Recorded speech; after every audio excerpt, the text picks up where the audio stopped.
Hello everyone! Hello mga kamads! Good morning! And once again, this is your Maring Medtech. And it's another day, another vlog.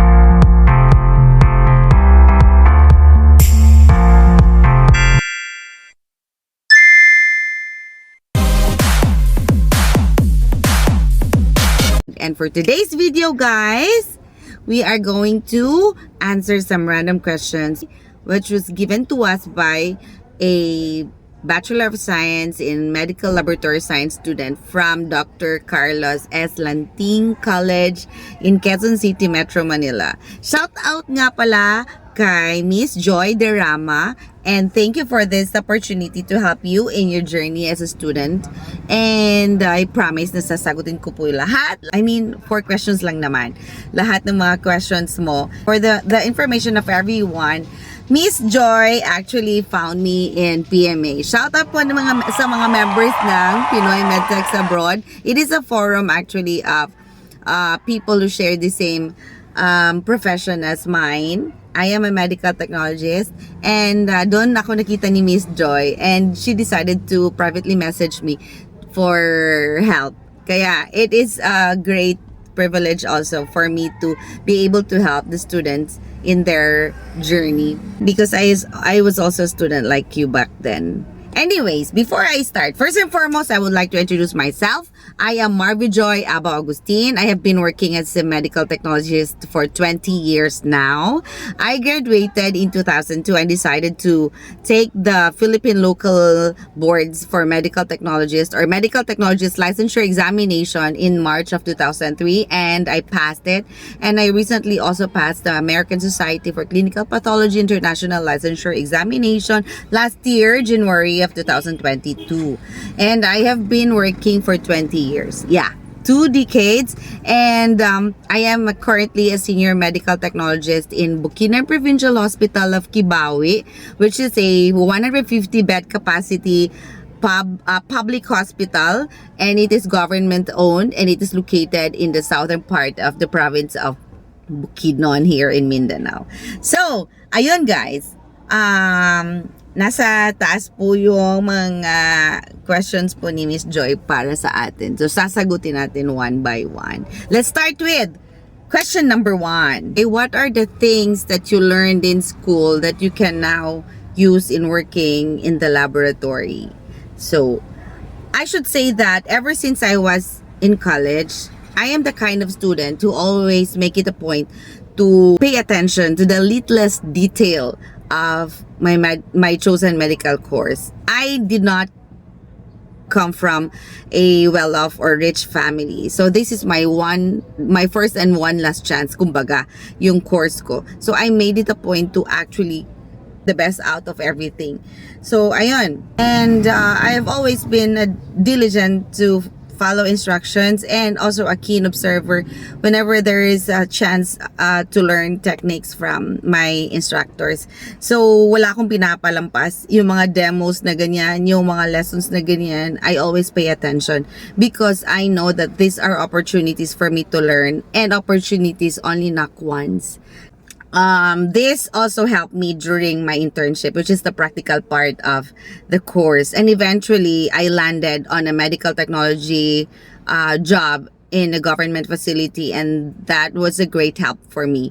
Actually, guys, I would, especially to the students, I would tell you guys that medical technology course isn't just about grasping the theory. It is not just about passing the examinations or having good grades or finally getting the diploma and passing the local boards. It's not just all that. I believe that medical technology course is something to do with shaping you up as a person. So, yeah, sinasabi lagi na, uy, medtech yan, pag ganyan. So, you're actually having a trademark. Isa kang student and you're pursuing medical technology, eventually you will be noticed, you will be recognized with the way you work. It is shaping you up. This course actually is not just about theory. It is also shaping you up, your personality as an individual, your attitude, your character towards work.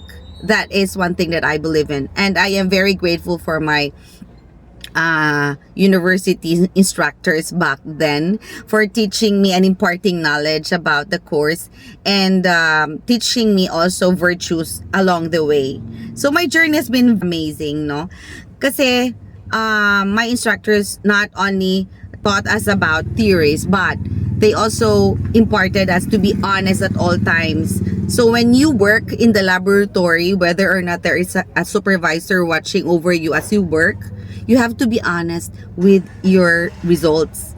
And that you also have to be dedicated. You put your heart in your craft. Because hindi lahat po sa laboratory ay perfect. So sometimes, even if it means that you have to repeat your procedure or you re-perform, kailangan talaga you have to ensure reliability. So hindi pwedeng papetik-petik sa medical technology. So those are the things that I have learned in school, and those are the things that my instructors also imparted in me, that I have eventually used or utilized in my career. So all of these virtues, the knowledge I've learned in school, have later helped me to push myself up in the hierarchy of success. And I could say that I have conquered the years, like 20 years, with confidence. And after all, I was taught by my alma mater, my school, which is Southwestern University in Cebu City, to always put my best foot forward. Nothing more and nothing less. So ayun, yun yung mga knowledges and mga virtues na I have learned in school that I was able to use in laboratory, and also I would part it with my colleagues also, especially those neophytes in the field. Okay, sana nasagot ko yung number one question, Miss Joy. So okay, number 2, what is this? Okay guys, second question na tayo. The second question from Joy is, what are the skills that you have learned that you are most proud of? I think number 1 on the list is having strong analytical thinking skills. Without this one, you cannot get far in this field, because medical technology job requires a lot of analysis in every aspect. One medical technologist should possess a quick and accurate judgment in every testing in order for us to provide reliable results that will aid in the diagnosis and treatment and the proper management of the physicians and medical team as a whole to the clientele that we are serving. So we are actually dealing with life, so there is no room for errors. So yun lang talaga, you have to be strong analytically in every aspect. Number 2 is being detailed oriented. This is a trademark of a medical technologist. Alam ko yun, kahit nasa bahay, nadadala ko yung skill na to. For me, as a medical technologist, it is a great blessing to have this kind of skill, but yung mga nakakasama ko sa bahay, parang curse ito. Kasi parang inquisitive ako sa lahat ng bagay. A medical technologist should possess this kind of skill to ensure that there is no stone left unturned in every aspect.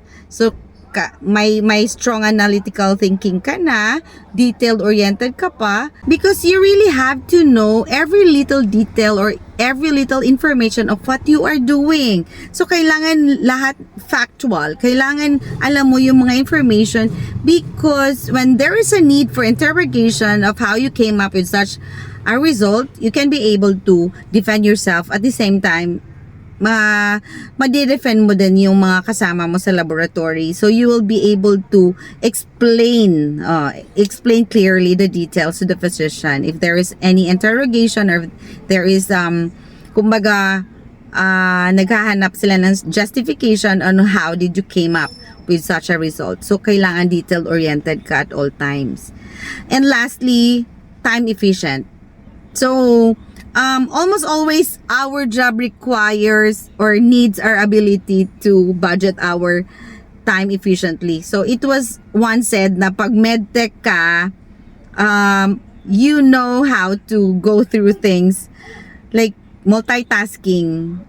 your left hand doesn't know what your right hand is doing. So that's a skill in medical technology actually. So like you can do things like an octopus. So there is multitasking. Aside from multitasking, naka-time lahat yan. So, meron tayong timer, di ba? So, every procedure may time. Brain ng medical technologists, nakaset na yon. Na yung ganito, magta-time na yan siya. Ito, ganito. So, yeah, you have to be efficient at all times. Kasi, ang dami-daming mga ginagawa sa laboratory. Pag hindi mo alam kung paano i-budget yung time mo, I don't think you will finish everything. Or you can't manage your time effectively, then you are going to hamper the operation in the laboratory. So, you will be a pain in the ass or a lump on the throat sa yung mga kasama mo. And unfortunately, that will be grounds for sanction or like you will have piles of memorandums right after. So, kailangan yun, number 1, strong analytical skills. Number 2, dapat detail-oriented ka. And number 3, you should be time efficient. So, yun lang muna. Yung tatlo sa akin na skills that I'm very proud of because I did not only apply it sa laboratory but I have also applied it at home and in my daily routine. So, yeah, organized lahat. Yon. Ganun ang medical technologies.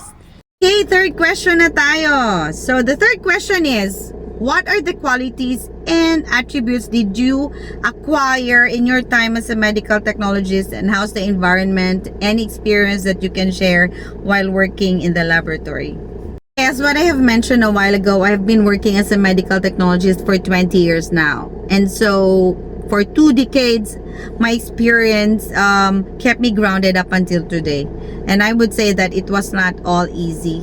In fact, it wasn't. Given the Filipino work culture that we have, the workplace is one great challenge that I had to conquer. It was a hurdle for me all throughout the years.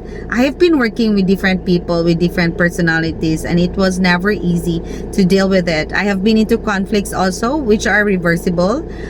Good thing. But I have learned a lot of things through the years. So like I learned also to unlearn some things. There are things that you cannot control. And the only thing and the only person that you can control is yourself. So you have to accept the fact that not everyone will follow what you are doing. So yeah, it's a very great challenge for me, and I am very proud of myself because I was able to stand it, and I was able to unlearn some not good things or not good habits. I would say that I learned my lessons the hard way. When we talk about attributes and characteristics that I have acquired as a medical technologist, one thing is patience. Yes, you have to be patient all the time. You have to be patient with the clients that you deal with.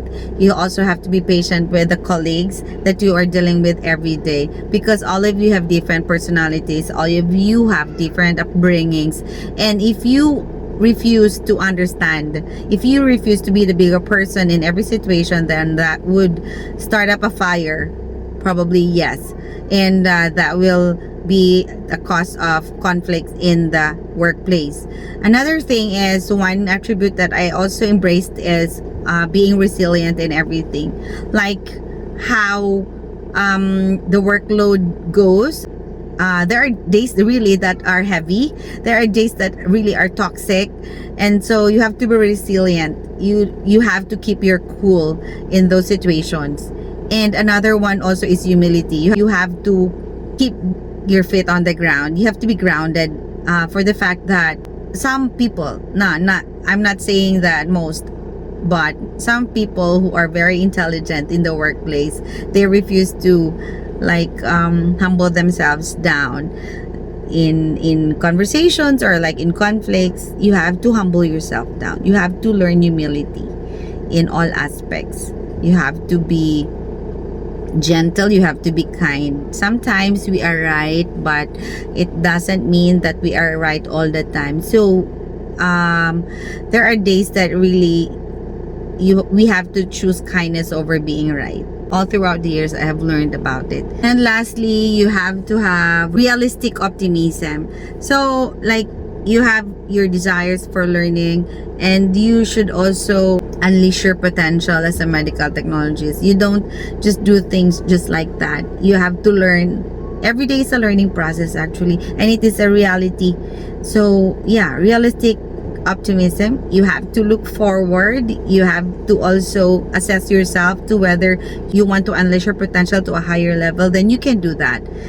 As an employee in a government facility, there are days when, or there are times when the company has its highs and lows, as I would say, but I did not dwell with it. Instead, I watered my own garden, and I focused on my own lane by improving myself, and by engaging into learning, going to seminars and trainings, even if it means that I have to extract money from my own pocket, because I wanted to actually learn more, and that is a reality.